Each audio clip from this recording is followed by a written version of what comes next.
तो प्रिय विद्यार्थी सभी को जय श्री राधे कृष्ण। जैसा कि आप जानते हैं मैं अपने चैनल दिव्यांश शिकायत चैनल पर लगातार आपको वीडियो के माध्यम से अपडेट कराना है। तो फिजिक्स इंटर फिजिक्स का जो 346 डीएक्स सेट है उसको हमने प्रश्न नंबर 4 के खातक हल कर लिया है।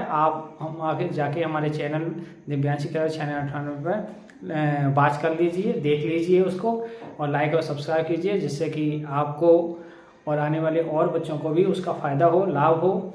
तो आइए आज प्रश्न चलते हैं 4 के गा की ओर। 4 के गा क्वेश्चन है कि चुंबकीय क्षेत्र में स्थित द्विध्रुव पर लगने वाले बल गुण का सूत्र प्राप्त कीजिए और इसके आधार पर चुंबकीय द्विध्रुव आघूर्ण की परिभाषा दीजिए। तो देखिए, हम जानते हैं कि चुंबकीय द्विध्रुव, देखिए एक समान चुंबकीय क्षेत्र में लगने वाला जो बल गुण का आघूर्ण है, तो अगर आपने पढ़ा हो तो बराबर क्या होता है NIAB sin थीटा, ये होता है। अब देखिए यहाँ NI जो है NIA, N क्या है फेरों की संख्या, AI धारा है बह रही है और ये उसका क्या है क्षेत्रफल। तो इसको इन्होंने M कहा है, इस M को क्या कहेंगे चुंबकीय द्विध्रुव आघूर्ण। हम जानते हैं कि टॉ क्या है बल आघूर्ण, जहां टॉ क्या है वो बल आघूर्ण है, प्रत्यानयन बल गुण का आघूर्ण। तो यहां से अब यहाँ NI की जगह अगर M धन है तो टॉ बराबर क्या हो जाएगा MB sin थीटा। और इसको यदि वेक्टर रूप में आप लिखना चाहें तो टॉ बराबर M गुणा V, M क्रॉस V, ये वेक्टर रूप है इसका। अब देखिए यदि साइन थीटा बराबर 1 हो, 1 का मतलब लंबवत, चुंबकीय क्षेत्र के लंबवत हो 1 हो, तब टॉ बराबर क्या रह जाएगा, तो उस समय टॉ मैक्सिमम हो जाएगा अधिकतम MV। अब हमें चाहिए M का मान, तो M बराबर क्या हो जाएगा टॉ मैक्सिमम बटे V। यहां से परिभाषा बनेगी, मैं परिभाषा लिख रहा हूं, आप अगले पेज पे ये परिभाषा इसकी लिखी जाएगी। ये M क्या है चुंबकीय द्विध्रुव आघूर्ण, इसकी परिभाषा पूछी है और ये इसका सूत्र है, ठीक है। तो इसकी परिभाषा आपको लिखनी है और ये जो M है इसका मात्रक क्या होता है एम्पियर मीटर स्क्वायर। चलिए यहाँ लिख देंगे हम। तो इसकी परिभाषा देखिए, किसी चुंबकीय द्विध्रुव का चुंबकीय आघूर्ण, किसी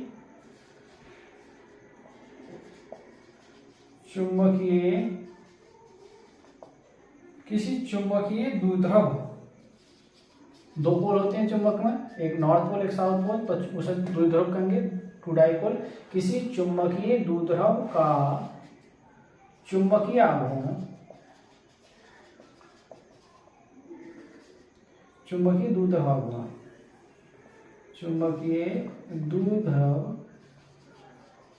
आघूर्ण यानी M, चुंबकीय द्विध्रुव आघूर्ण यानी M, कॉमा वह बल आघूर्ण है, वह अधिकतम बल आघूर्ण है, वह अधिकतम बल आघूर्ण है,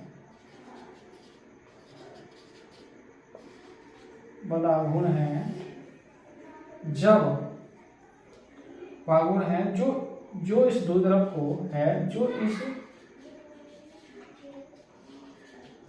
द्विध्रुव को एकांक व एक समान है।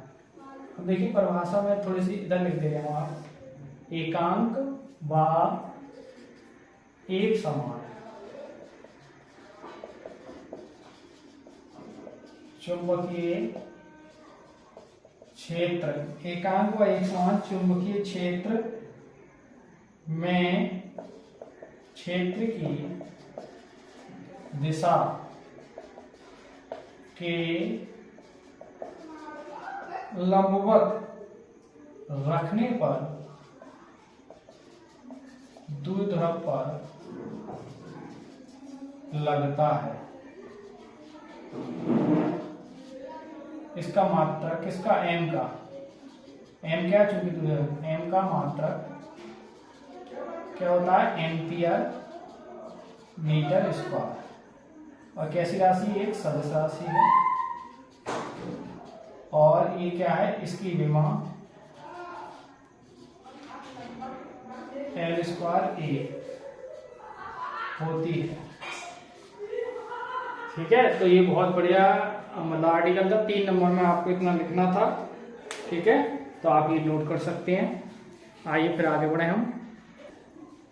आइए क्वेश्चन चलते हैं 4 के खाली। और द्रव तरंगें क्या है, क्वेश्चन है द्रव तरंगें क्या है। द्रव तरंगों के लिए डी ब्रोगली तरंग दैर्घ्य के लिए सूत्र लिखिए।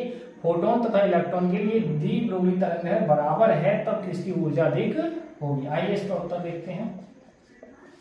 उत्तर में है डालेंगे द्रव तरंग, द्रव तरंग। देखिए द्रव्य कणों से संबद्ध तरंगों को द्रव तरंग या डी ब्रोगली तरंगें कहते हैं। देखिए इसका सूत्र क्या होता है, तरंग है H/P या फिर H/m। ठीक है, P क्या है, यहाँ P क्या है, संवेग है, जहां P क्या है, संवेग है। और लैम्डा क्या है, तरंग दैर्घ्य है, किसकी, डी ब्रोगली तरंग दैर्घ्य। अब देखिए फोटोन के लिए पूछा है, अतः फोटोन की ऊर्जा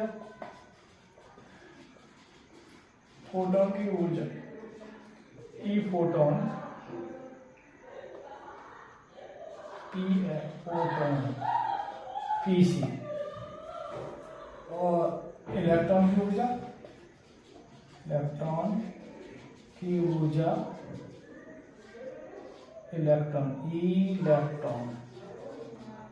क्या होगी, P²/2।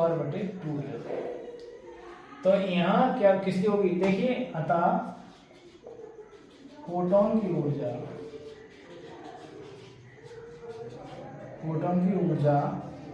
इलेक्ट्रॉन की ऊर्जा से अधिक होगी। किसकी होगी, इलेक्ट्रॉन, यानी फोटोन की जो एनर्जी है वो ज्यादा होगी। आप देख सकते हैं कि ये पूछा गया है कि किसकी ऊर्जा, यदि तरंग दैर्घ्य बराबर है तो फोटोन की ऊर्जा जो है वो ज्यादा होगी। तो आप ये बढ़िया सवाल था, 3 नंबर में इतना ही लिखना था। आप देख सकते हैं इसको, चाहो तो डी ब्रोगली तरंग दी H/P, इसको डेरिवेशन भी कर सकते हो। भाई क्या है, E बराबर क्या होता है, Hc/λ। और E बराबर क्या होता है, mc² होता है। यदि दोनों E हैं बराबर करेंगे तो हम mc² बराबर होता है Hc/λ। हमें ये ट्रांसफर कर दें तो लैम्डा क्या आएगा, Hc/mc, c² यहाँ एक कट जाएगा तो H/ क्या आ जाएगा, mc क्या है, फोटोन संवेग है, तो ये आगे लैम्डा बराबर H/p। देखिए संवेग जो है यहाँ से तरंग दैर्घ्य वो कह रहे हैं बराबर है, तो तरंग दैर्घ्य बराबर है, h कांस्टेंट है, लांग नियतांक है, निश्चित है। ठीक है, तो आप देख सकते हैं इसका आंसर द्रव कणों से संबद्ध तरंगों को द्रव तरंग या द्विध्रुव तरंग कहते हैं। और लैम्डा बराबर H/p यह है द्विध्रुव तरंग का सूत्र है। m यहाँ द्रव्यमान है, v वेग है, p संवेग है, तरंग है, फोटोन की ऊर्जा Pc होती है, इलेक्ट्रॉन की ऊर्जा P क्या संवेग है, c क्या है प्रकाशचाली। इलेक्ट्रॉन की जो ऊर्जा होती है v²/2m होगी, m इलेक्ट्रॉन का मास है, p संवेग है। तो इस तरीके से फोटोन की जो ऊर्जा है वो इलेक्ट्रॉन की ऊर्जा से अधिक होगी। तो ये इसका कंप्लीट आंसर है और ये डेरिवेशन है उसका डी ब्रोगली तरंग दैर्घ्य के लिए। तो आप नोट कर सकते हैं ऐसे। आगे बढ़े फिर प्रश्न नंबर चलते हैं 4 के डायग्राम। विस्थापन धारा और चालन धारा में अंतर लिखिए। विद्युत चुंबकीय तरंग का समीकरण dy बराबर 2×10⁻⁷ sin 500x plus 1.5×10⁻t Tesla है। तरंग के विद्युत क्षेत्र का समीकरण, तरंग के संचरण की दिशा तथा तरंग दैर्घ्य ज्ञात कीजिए। तो देखिए पहले पूछा है इसमें, इसका आंसर हम पहले क्या पूछा है, विस्थापन धारा के बारे में। विस्थापन धारा विस्थापन धारा के बारे में लिखेंगे और फिर हम लिखेंगे चालन धारा, फिर इसको न्यूमेरिकल हल कराएंगे। आइए तो देखिए इसका आंसर देखते हैं। विस्थापन धारा देखिए, ये विद्युत क्षेत्र, विस्थापन धारा के बारे में बताएं। ये विद्युत क्षेत्र के परिवर्तन से उत्पन्न होती है, और चालन धारा में क्या लिखेंगे, देखिए चालन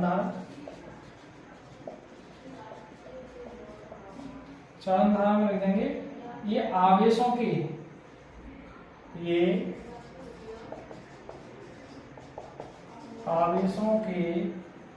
वास्तविक प्रभाव से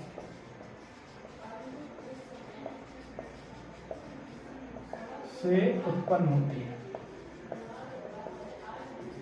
अब देखिए समीकरण क्या रखा है, b बराबर 2 गुणा 10 की पावर -7 साइन 500h प्लस 1.5 गुणा 10 की पावर 11 t टेस्ला। देखिए इसका हम तुलना करेंगे, बी वाई बराबर v0 sine kx plus omega t से तुलना करने पर तुलना करेंगे। देखिए तो v0 की जगह क्या है, 2 गुणा 10 की पावर -7 टेस्ला, और k की जगह क्या है, देखिए 500, ओमेगा की जगह का 1.5 गुणा 10 की पावर 11 रेडियन प्रति सेकंड। अब देखिए फर्स्ट पार्ट में क्या पूछ रहा है, वो टेस्ला है विद्युत क्षेत्र का एक तो समीकरण पूछ रहा है, एक तरंग के संचरण की दिशा पूछ रहा है, एक तरंग दैर्घ्य पूछ रहा है। तो तरंग दैर्घ्य में लैम्डा क्या निकालेंगे, देखिए लैम्डा का जो सूत्र होता है 2 पाई अपॉन के होता है, 2 पाई अपॉन के। तो यहाँ से दिखाएंगे, देखिए 2 पाई का मान तुम जानते हैं 3.14 और के का मान जो है वो 500। अब ये हो गए गुणा करेंगे तो 6.28 से 6.28 और भाग 500 से भाग करेंगे। देखिए ये पॉइंट हटेगा, ऐसा पॉइंट हटेगा तो 2 जीरो बढ़ जाएंगे। अब तो 5 से भाग कर लो, 5 से भाग करेंगे तो 5 ही 5 बचे 1, 5 दूनी 10, 10 बचे 2 बचे तो 5 दूनी 25, 5 छंग 30 और 10 की पावर कितनी हो जाएगी, 4 जीरो। तो इससे ज्यादा इमीटर एक तो आ गया, ये तरंग दैर्घ्य पूछ रहे आपकी। अब इसमें वैद्युत क्षेत्र का समीकरण और पूछ रहा है, तो आप ये नोट कर लो, मैं फिर आगे समीकरण लिख के आपको दिखाता हूं। पहले यहां तक नोट करें आप। विस्थापन धारा क्या है, ये विद्युत क्षेत्र के परिवर्तन से उत्पन्न होती है, विद्युत क्षेत्र के परिवर्तन से ये आवेशों के वास्तविक प्रवाह से उत्पन्न होती है।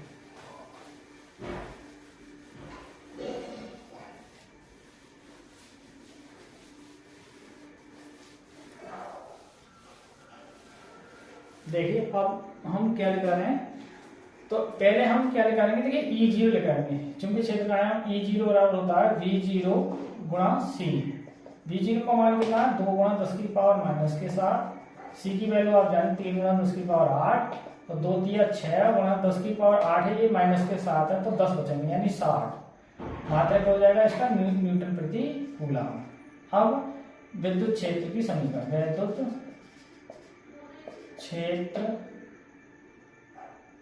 विद्युत क्षेत्र एक क्वेश्चन पूछा है इसमें, विद्युत क्षेत्र का व्यंजक, विद्युत क्षेत्र की तरंग समीकरण। विद्युत क्षेत्र की तरंग समीकरण क्या होता है, Ez बराबर E0 साइन, यहां से आप इधर देख लें, E0 sine kx plus omega t. तो Ez बराबर Ex माइनस होता तो Ez और E0 का मान जो है वो 60 साइन, और k की जगह कितना है, देखिए k की जगह कितना है 500x और 1.5 गुणा 10 की पावर 11 t और मात्रक क्या हो जाएगा इसका, न्यूटन प्रति कूलम। और ये कौन से अक्ष में है, एक्स अक्ष, एक्स अक्ष की दिशा में। तो ये इसका कंप्लीट सॉल्यूशन हो गया। तो प्रिय विद्यार्थियों, जैसा कि आप जानते हैं मैंने आपको 4 के सब खंड पढ़ा दिए हैं। अब कल जो है वो क्वेश्चन नंबर हम 5 के खंड से आगे बढ़ेंगे। तो आज की वीडियो को यहीं विराम करते हैं। आप हमारे चैनल दिव्यांश के 96 में लगातार बने रहिए, अपडेट करते रहिए और अपने नंबरों में स्कोर आगे बढ़ाते रहिए। तो आइए इसी के साथ आज की वीडियो को यहीं विराम करते हैं। जय हिंद, जय भारत, जय श्री राधे कृष्णा।